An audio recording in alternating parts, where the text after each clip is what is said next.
Hiya. You know what time it is. Woo! Get into it. We're back. Oh, Lord. My camera's acting wonky. Oh, that's better. Hiya. We are back with Storytime with Chris. And we will return to the land of Fantastica in the never-ending story. I hope everybody's had a good day. Hope everybody's being good to each other, excuse me. Without further ado, we will begin. Hi, Matt. And of course, I don't own the music that you're listening to in the background, which is brought to you courtesy of Mr. Ambiance. I've actually used a lot of their videos and stuff while here for Storytime. I feel like I'm okay. I was like, why is okay? Now I can see that you could all see me. Yep, perfect. Chapter 18. The Icarus.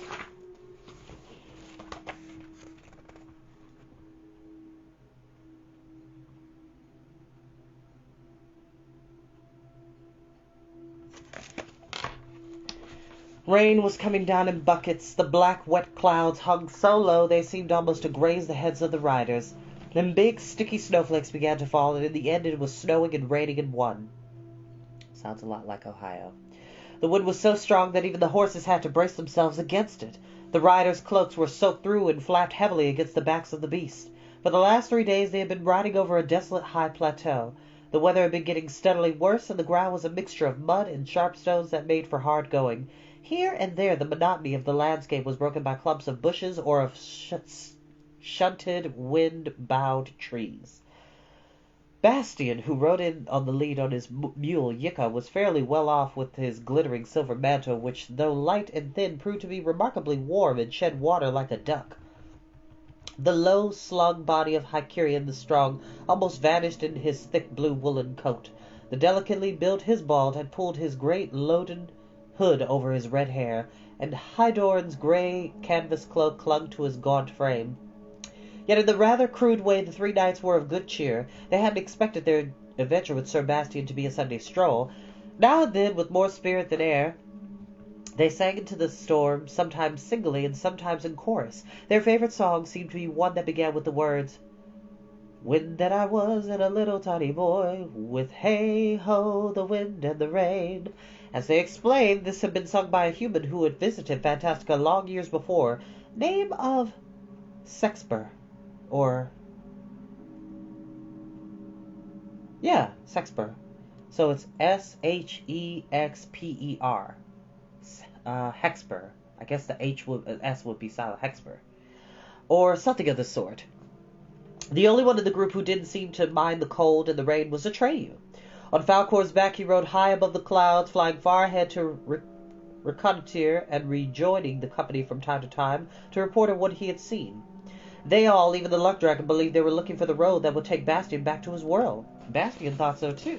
He himself didn't realize that he had agreed to Atreyu's suggestion only to oblige his friend, and that this wasn't what he really wanted. But the geography of Fantastica is determined by wishes, which may or may not be conscious. And since it was Bastian who led the way, they were actually going deeper and deeper into Fantastica, heading for the ivory tower at its very center. What the consequences would be for him, he wouldn't learn until much later. For the present, neither he nor his companions had any idea where they were going. Bastian's thoughts were busy with a different problem. On the second day of their journey in the forest surrounding the Lake of Tears, he had seen unmistakable traces of the dragon's Berg. Some of the trees had been turned to stone, no doubt by contact with the monster's ice-cold fire, and the prints of the giant grasshopper feet were clearly discernible. Atreyu, who was skilled in woodcraft and had seen other tracks as well, those of hero Heinrich's horse, which meant that Heinrich was close to the dragon's heels. "This doesn't really thrill me," said Falcor, rolling his ruby-red eye. "Monster or not, this Smurg is a relative of mine, a distant one to be sure, but a relative all the same. He was only half in jest." They had not followed Hero Heinrich's track, but had taken a different direction, since their supposed aim was to find Bastian's way home. And now Bastian was asking himself, had he really been such a good idea to invent a dragon for Hero Heinrich? True, Heinrich had needed a chance to show his mettle, but was it certain that he would win? What if Smerd killed him? And what about Princess Olgamar? Yes, of course, she had been haughty, but was that a reason for getting her into such a fix? And on top of all that, how was he to know what further damage Smerd might do in Fantastica? Without stopping to think, Bastian had created an unpredictable menace. It would be there long after he was gone and quite possibly kill or maim any number of innocents. As he knew, Moonchild drew no distinction between good and evil, beautiful and ugly. To her mind, all the creatures in Fantastica were equally important and worthy of consideration. But had he, Bastian, the right to take the same attitude, and above all, did he wish to? No, Bastian said to himself. He had no wish to go down in the history of Fantastica as a creator of monsters and horrors. How much finer it would be to become famous for his unselfish goodness, to be a shining model for all, to be revered as the good human or the great benefactor. Yes, that was what he wanted. The country became mountainous, and Atreyu, returning from a reconnaissance flight, reported that a few miles ahead he had sighted a glen which seemed to offer shelter from the wind. In fact, if his eyes had not deceived him, there were several caves round about where they could take refuge from the rain and snow. It was already late afternoon, high time to find suitable quarters for the night, so all the others were delighted at Atreyu's news and spurred their mounts on. They were making their way through a valley, possibly a dried-out riverbed, enclosed in mountains which grew higher as the travelers advanced. Some 2 hours later they reached the glen, and true enough, there were several caves in the surrounding cliffs. They chose the largest and made themselves as comfortable as they could. The 3 knights gathered brushwood and branches that had been blown down by the storm, and soon they had a splendid fire going in the cave. The wet clothes were spread out to dry, the beasts were brought in and unsaddled, and even Falcor, who ordinarily preferred to spend the night in the open, curled up at the back of the cave. All in all, it wasn't such a bad place to be in. While Hydor, the Enduring, tried to roast a big chunk of meat over the fire and the others watched him eagerly, Atreyu turned to Bastian and said, "Tell us some more about Krista." "About what?" Bastian asked. "Your friend Krista, the little girl you told your stories to." "I don't know any little girl by that name," said Bastian. "What makes you think I told her stories?" Once again, Atreyu gave and had that thoughtful look. "Back in your world," he said slowly.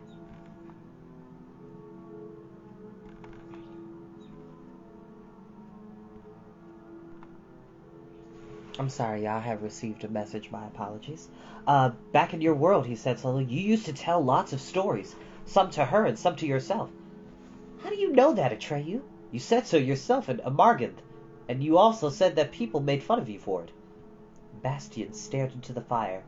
"That's true," he muttered. "I did say that, but I don't know why. I can't remember." It all seemed very strange. Atreyu exchanged glances with Falcor, nodded gravely as though something one of them had said had now been proved true. But he said nothing more. Evidently he didn't wish to discuss such matters in front of the 3 knights. "The meat's done," Hydorn announced. He cut off a chunk for each one, and they all began to eat. Done was a gross exaggeration. The meat was charred on the outside and raw on the inside, but under the circumstances there was no point in being picky and choosy. For a while they were all busy chewing. Then Atreyu said to Bastian, "Tell us how you came to Fantastica." "You know all about that," said Bastian. "It was you who brought me to the childlike Empress." "I mean before that," said Atreyu. "In your world. Where did you live, and how did it all begin?" Then Bastian told how he had stolen the book from Mr. Coriander, how he had carried it off to the schoolhouse attic and began to read. When he came to Atreyu's great quest, Atreyu mentioned him to stop. He didn't seem interested in what the book said about him. What interested him in the extreme was the how and why of Bastian's visit to Mr. Coriander and of his flight to the attic of the schoolhouse. Bastian racked his brains, but about those things he could remember nothing more. He had forgotten everything connected with the fact that he had once been fat and weak and cowardly.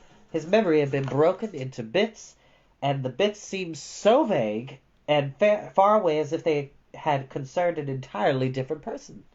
Atreyu asked for other memories, and Bastian spoke about the days when his mother was still alive, about his father and his home, about school and the town he lived in, as much as he remembered.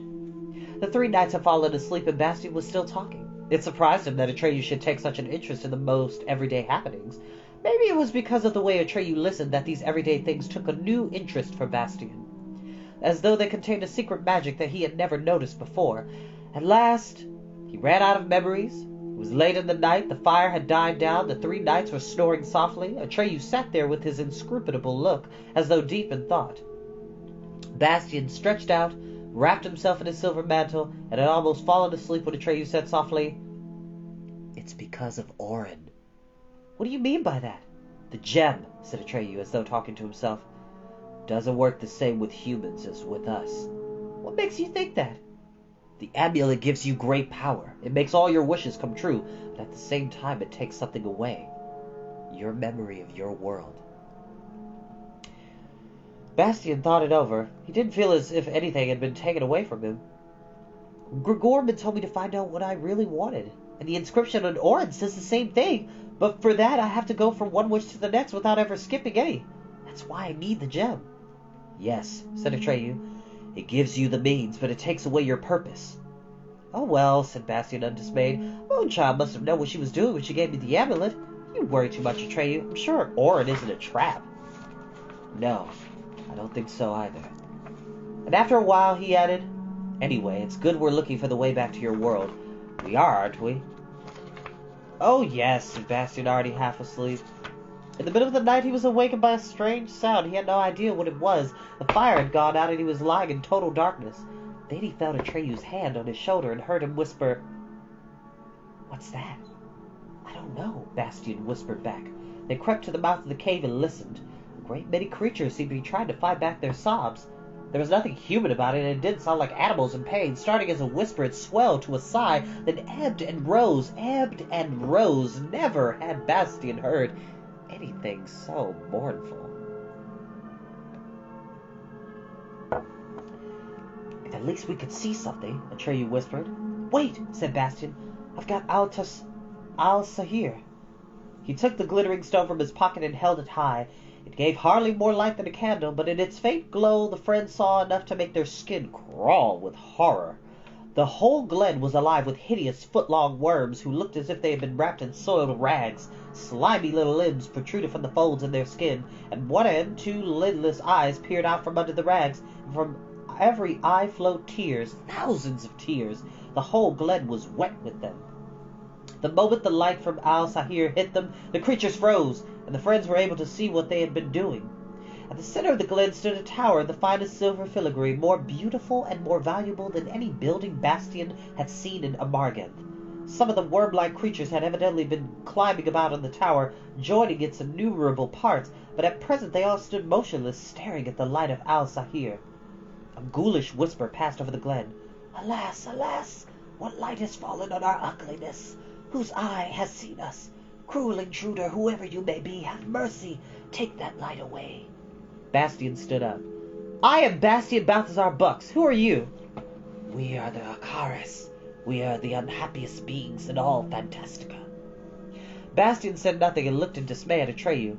"Then," he said, "it's you who created Amarganth, the most beautiful city in Fantastica?" "Yes," the creatures cried, "but take that light away, and don't look at us. Have mercy." "And with your weeping you made Moru the Lake of Tears?" "Master," they groaned, "it's true, but we'll die of shame and horror if you make us stand in this light. Why must you add to our torment? We've never done anything to you." Bastian put Al-Sahir back in his pocket, and again the night was as black as pitch. "Thank you," cried the mournful voices. "Thank you for your merciful kindness." "I want to talk with you," said Bastian. "I want to help you." He was almost sick with disgust, but he felt very sorry for the poor things. It was clear to him that they were the creatures he had mentioned in his story about the origin of Amarganth, but here again he couldn't be sure whether they had always been there, or whether they owed their existence to him. In the latter case he was responsible for their misery, but either way he was determined to help them.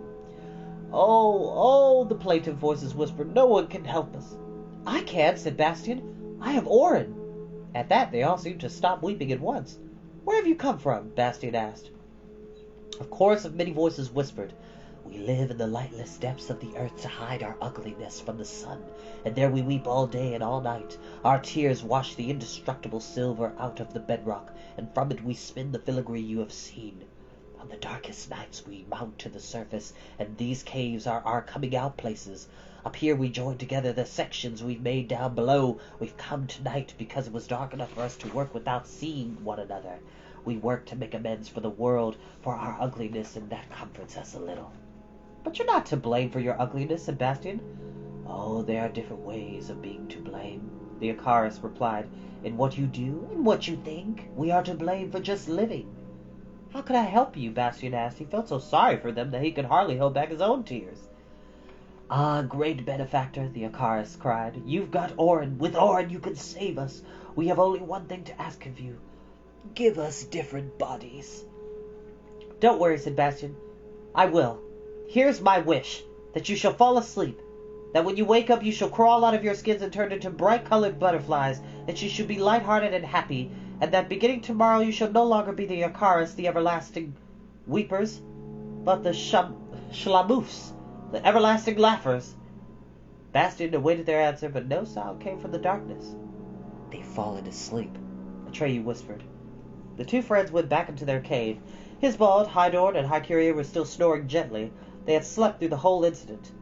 Bastian lay down. He was extremely pleased with himself. Soon all Fantastica would learn of the good deed he had done. He had really been unselfish, since no one could claim that he had wished anything for himself. There would be nothing to mar the glory of his goodness. What do you think, Atreyu? He whispered. Atreyu was silent for a while. Then he replied, I only wonder what it may have cost you. Not until somewhat later, after Atreyu had fallen asleep, did it dawn on Bastian that his friend had been referring not to his self-abnegation, but to his loss of memory. But he gave the matter no further thought and fell asleep in joyful anticipation of the morrow. The next morning the three knights woke up with their cries of amazement. Would you look at that? My word, even my old mare is giggling. They were standing in the mouth of the cave, and Atreyu was with them, but Atreyu wasn't laughing. Bastian got up and went out. The whole glen was crawling and flinting and tumbling with the most comical little creatures he had ever seen. They had all bright-colored butterfly wings on their backs and were wearing the weirdest outfits, some checkered, some striped, some ringed, some dotted. All their clothes looked either too loose or too tight, too big or too small, and they were pieced together every which way. Nothing was right, and there were patches all over, even on the wings. No two of these creatures were alike. They had faces like clowns, splotched with every imaginable color, little round red noses or absurdly long ones, and enormous rubbery mouths. Some wore top hats, others picked caps, some had only 3 bricked red tufts of hair, and some had shiny bald heads. Most were sitting or hopping about on the delicate filigree tower, or dangling from it doing gymnastics, and in general doing their best to wreck it. Bastian read out to them. Hey, you guys, he shouted, cut that out. You can't do that. The creatures stopped and looked down at him. One at the very top of the tower asked, What did he say? And one from further down replied, The whatchamacallum says we can't do this. Why does he say we can't do it? Asked a third. Because you just can't, Bastian screamed. You can't just smash everything up. The whatchamacallum says we can't smash everything up, the first butterfly cloud informed the others. We can too, said another, tearing a big chunk out of the tower. Hopping about like a lunatic, the first called out to Bastian, We can too! The tower swayed and creaked alarmingly. Hey, what are you doing? Bastian shouted. He was angry and he was frightened, but at the same time he had all he could do to keep from laughing. The first butterfly clown turned to his companions. The whatchamacallum wants to know what we're doing. What are we doing? Asked another. We're having fun. But the tower will collapse if you don't stop, Bastian screamed. The whatchamacallum, the first clown informed the others, says the tower will collapse if we don't stop. So what? Said another. The first clown called down, So what? Bastian was speechless, and before he could find a suitable answer, all the butterfly clowns on the tower began to do a sort of aerial round dance. But instead of holding hands, they grabbed one another by the legs or collars, while some simply whirled head over heels through the air, and all bellowed and laughed. The act that the winged creatures were putting on was so lighthearted and so comical that Bastian gave up trying to hold back his laughter. But you can't do that, he called to them. The Icarus made it, and it's beautiful. The first butterfly clown turned back to the others. The whatchamacallum says we can't do it. We can do anything that's not forbidden, cried another, turning somersaults in the air. Who's going to forbid us? We're the Schlamoofs. Who's going to forbid us anything? All cried in chorus. We are the Schlamoofs. I am, cried Bastian. The whatchamacallit says I. You? How can you forbid us anything? No, not I. The whatchamacallum says he. Why does the whatchamacallum say he? The others wanted to know. And who is saying he to in the first place? Who are you saying he to? The first butterfly clown called down to Bastian. I didn't say he, Bastian screamed, half fuming, half laughing. I said I forbid you to wreck this tower. He forbids us, said the first clown to the others, to wreck this tower. Who does? Inquired one who had just turned up from the far end of the glen. The whatchamacallum, the others replied. I don't know any whatchamacallum, said the newcomer. Who is he anyway? The first sang out, Hey, whatchamacallum, who are you anyway? I'm not a whatchamacallum, said Bastian, who by then was moderately angry. I'm Bastian Balthazar Bucks, and I turned you into Schlamoose so you wouldn't have to cry and moan the whole time. Last night you were still miserable cars. It wouldn't hurt to show your benefactor some respect. The Schlamoose all stopped hopping and dancing at once and stood gaping at Bastian. A breathless silence fell. What did the whatchamacallum say? Whispered a butterfly cloud at the edge of the crowd. His next-door neighbor cracked him on the head so hard that his hat slid down over his eyes and ears, and all the others went, Psst. Would you be so kind as to repeat all that very slowly and distinctly, the first butterfly cloud requested. I am your benefactor, cried Bastian. This threw the Schlamoose into an incredible state of agitation. One passed the word on to the next, and in the end the innumerable creatures who up until then had been scattered all over the glen gathered into a knot around Bastian, shouting in one another's ears. Did you hear that? He's our bib fixer. His name is Nastaban Baltabux. No, it's Buxian Benector. Rubbish. It's Saratit Buxabin. No, it's Baladrin Hicks. Slux. Babbletran Billy Scooter. Nix. Flax. Tricks. Besides themselves with exhaustion and enthusiasm, they shook hands all around, tipped their hats to one another, and raised great clouds of dust by slapping one another on the back or belly. We're so lucky, they cried. 3 cheers for Buxafactor Zanzibar Bastelben. Screaming and laughing, the whole great swarm shot upward and whirled away. The hubbub died down in the distance. Bastian stood there hardly knowing what his right name was. By that time, he wasn't so sure he had really done a good deed. And that is where we will end for tonight. Thank you all so much. I actually am going to get ready to head off to the gym. Thank you for your support, y'all. I'll see you next time.